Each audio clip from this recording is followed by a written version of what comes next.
کسی گاؤں میں ایک زمیندار رہتا تھا جو کھیتی باڑی سے اپنی گزر اوقات کرتا تھا۔ کھیتی باڑی کے لیے اس کے پاس 2 گائیں تھیں۔ زمیندار دن رات محنت کرتا اور ان کو بھی کھیتی باڑی میں استعمال کرتا۔ وہ انہیں صبح سے شام تک کھیتوں میں لگائے رکھتا۔ شام کو تھوڑی دیر کے لیے گھاس کھانے کے لیے چھوڑ دیتا۔ گائیں تھکاوٹ کی وجہ سے نہ گھاس چر سکتی اور نہ ہی رات کو آرام کر سکتی تھیں۔ دوسرے دن زمیندار پھر انہیں کھیتی باڑی کے لیے کھیتوں میں لے جاتا اور اس طرح زمیندار کی زندگی گزر رہی تھی۔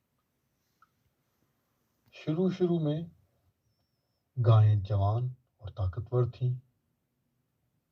وہ تھوڑا کھا کر بھی اپنا گزارا کر لیتی تھیں۔ کچھ عرصے کے بعد گائیں بوڑھی ہو چکی تھیں اور پہلے سے زیادہ کمزور بھی۔ اب وہ کھیتی باڑی کے قابل نہیں تھی۔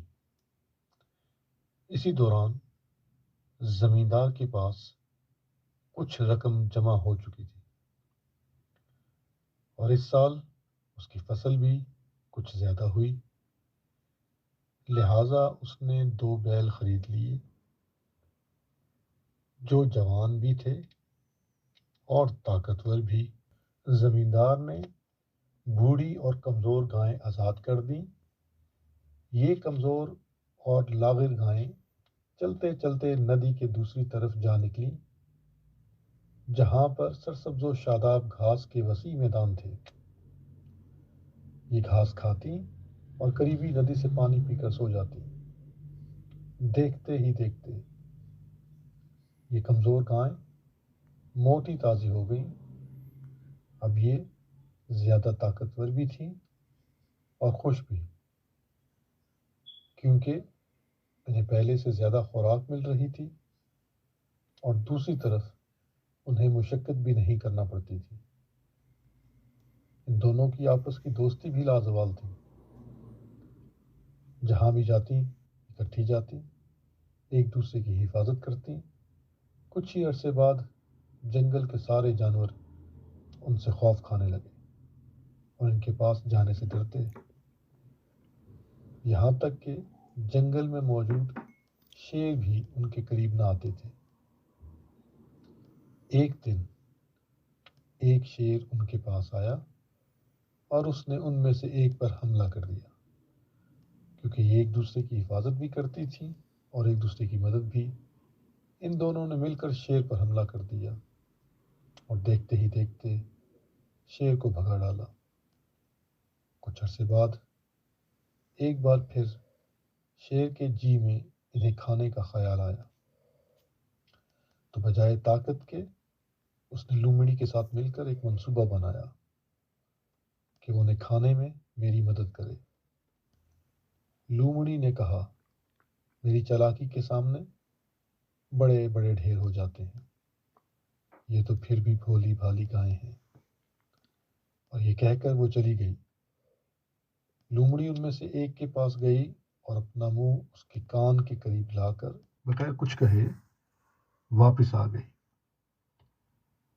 لومڑی کے جانے کے بعد دوسری گائے نے پہلی سے پوچھا کہ لومڑی تمہارے پاس آئی تھی اور اس نے کیا کہا؟ پہلی نے جواب دیا کہ اس نے اپنا منہ میرے کان کے قریب کیا اور بغیر کچھ کہے چلی گئی۔ یہ جواب سن کر دوسری غصے میں آ گئی اور بولی، اس نے ضرور تم سے کچھ کہا تھا جو تم مجھ سے چھپا رہی ہو۔ اس پر ان دونوں میں بحث و تکرار ہو گئی۔ بحث و تکرار اتنی بڑھی کہ وہ ایک دوسرے سے ناراض ہو گئیں اور ایک دوسرے کی جانی دشمن بن گئیں۔ اب یہ دونوں ایک دوسرے سے الگ تھلگ رہنے لگیں۔ جب لومڑی کو معلوم ہوا کہ اس کی تدبیر کام کر گئی ہے تو وہ شیر کے پاس گئی اور شیر کو سارا ماجرا سنایا اور کہا، شیر میاں، اب باری تمہاری ہے اور اب تم اپنا کردار ادا کرو۔ شیر نے لومڑی کو ساتھ لیا اور ایک گائے پر حملہ کر دیا، اسے نیچے گرا کر کھانا شروع کر دیا۔ لومڑی نے بھی شیر کے ساتھ گائے کے نرم و نازک گوشت کو مزے سے کھایا، جبکہ دوسری گائے دور کھڑی یہ سارا منظر دیکھ رہی تھی اور اس نے اس کی کوئی مدد نہ کی۔ کچھ دنوں بعد شیر نے دوسری گائے پر حملہ کیا۔ لومڑی اور شیر دونوں نے مل کر وہی سلوک کیا جو پہلی کے ساتھ کیا تھا۔ اس طرح جو طاقتور گائیں تھیں جنگل کے اندر وہ ختم ہو چکی تھی، ان کا نام و نشان مٹ چکا تھا۔